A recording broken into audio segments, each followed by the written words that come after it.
حبايبي الزملكاويه، مساء الفل على الكل.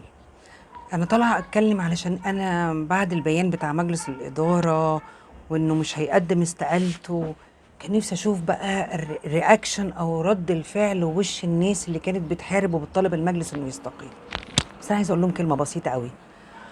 هو حضرتك النهارده لو كنت مجلس اداره نادي وعملت بطولات طول فترتك وجيت في سنه اخفقت غصب عنك، هتقبل ان السوشيال ميديا تقول وتطالب وناس وبتاع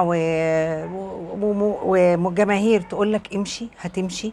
يعني انت بترسخ بتقول ان 60,000 اللي راحوا انتخبوا ووقفوا من الصبح لحد بالليل والمستشارين والناس اللي راحت عشان تفرز الاصوات دول، انتوا ولا ليكوا معانا. احنا المجلس اللي يعجبنا هيقعد، وقت ما يعجبناش هنقول له حضرتك بقى اتكل على الله كده وايه واستقيل. هو ده اللي انتوا بتدوروا عليه؟ الناس اللي عماله تقول وكابتن حسين لبيب والراجل عمل.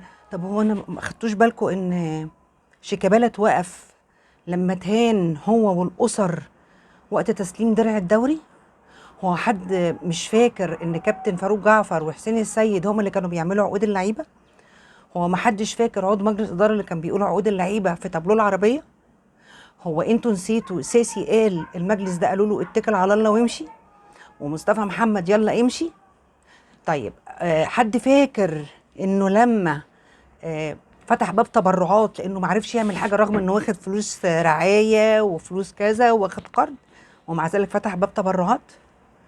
طب حد فاكر لما حسن مصطفى رئيس الاتحاد الدولي كان في بطوله الزمالك مشارك فيها والنادي الاحمر مش مشارك فيها، ومع ذلك دعا رئيس النادي الاحمر الحالي والسابق وما دعاش رئيس نادي الزمالك؟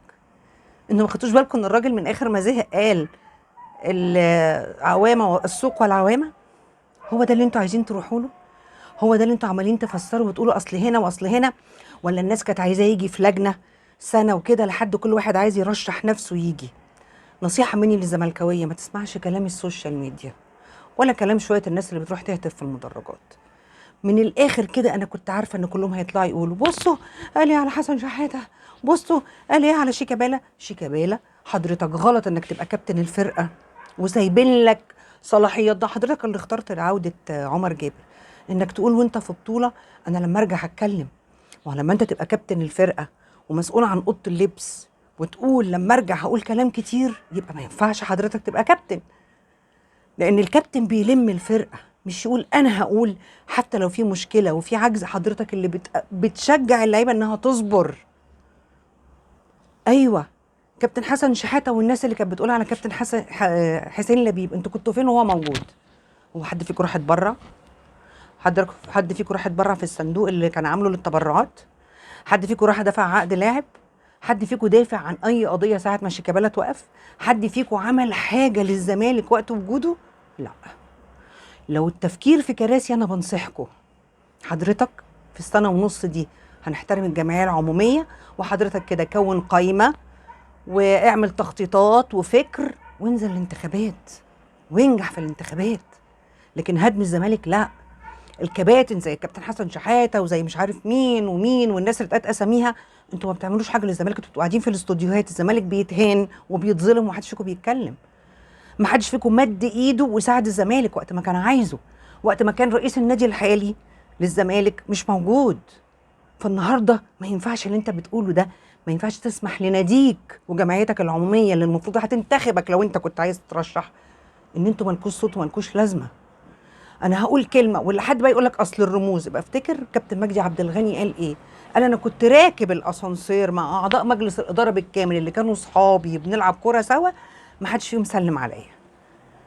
افتكر ان كابتن مصطفى يونس الكابتن التاريخي ده، كابتن مجدي عبد الغني يا راجل كان كابتن النادي وكان كابتن منتخب احسن يعني صاحب اشهر هدف في كاس العالم. كابتن مصطفى يونس ابن النادي كان كابتن الفرقه على الرئيس الحالي ومع ذلك ما بيخشش النادي. فشغل بقى انكم تدوسوا على السوشيال ميديا والرموز والناس وبتتهان، احنا فاهمينكم كويس قوي. احترم الجمعيه العموميه وابقى رشح نفسك بعد انتهاء المده بتاعت مجلس الاداره.